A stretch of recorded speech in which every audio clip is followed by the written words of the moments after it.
What's going on, Route 66 travelers? Hey, we are pulling off the highway this week to take a rest stop in the minor prophet book of Zephaniah.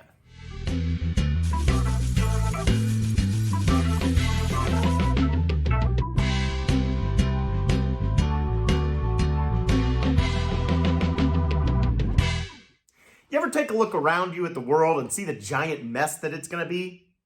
Maybe ask yourself, what's God going to do about this?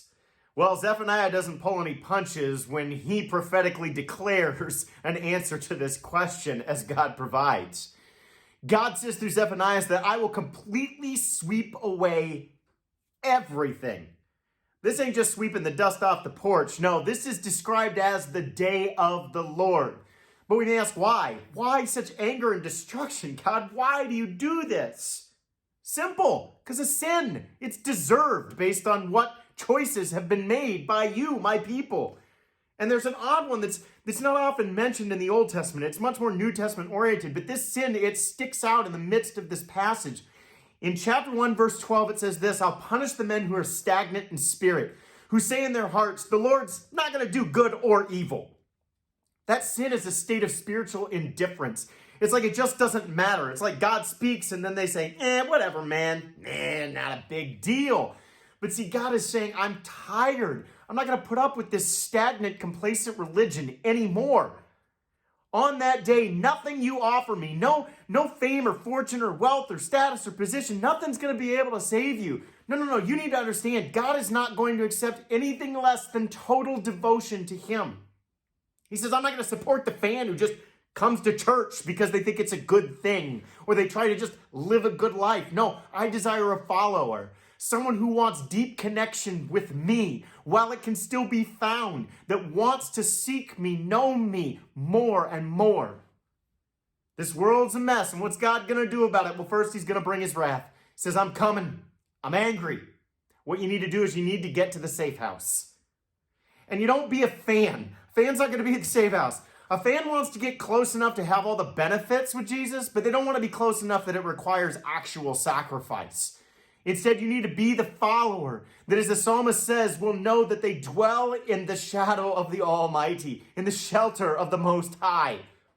Because what's coming second is a joy-filled response. God says, I'm going to be singing over you, and I'm going to be so happy that you've chosen me.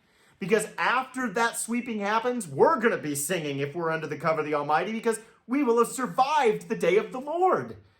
And there's this beautiful poetic verse of singing that will be heard over and above us, and we'll wonder and we'll look and we'll see it's God singing.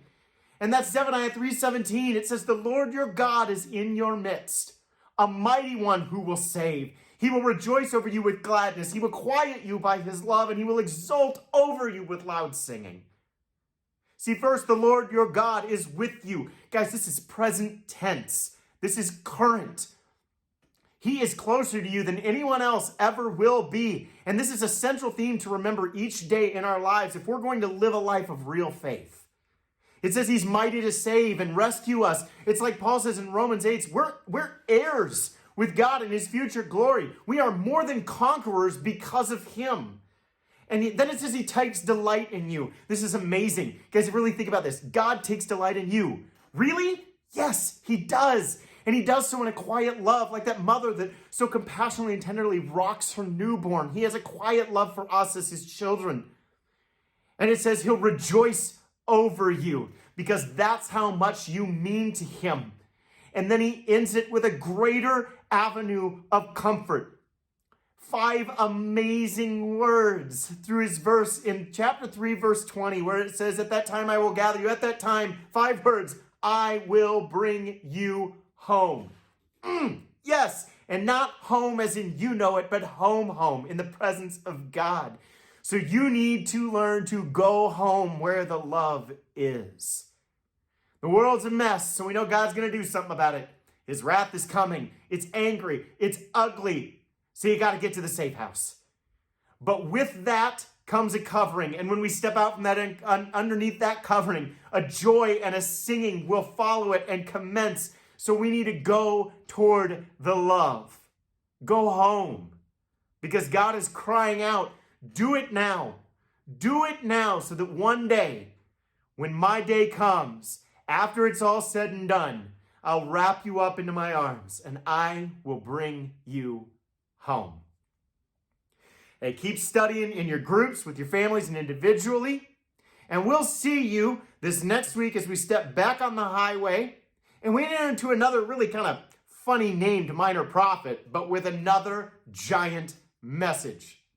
10 a.m. this Sunday for the book of Haggai. Until then, happy studying.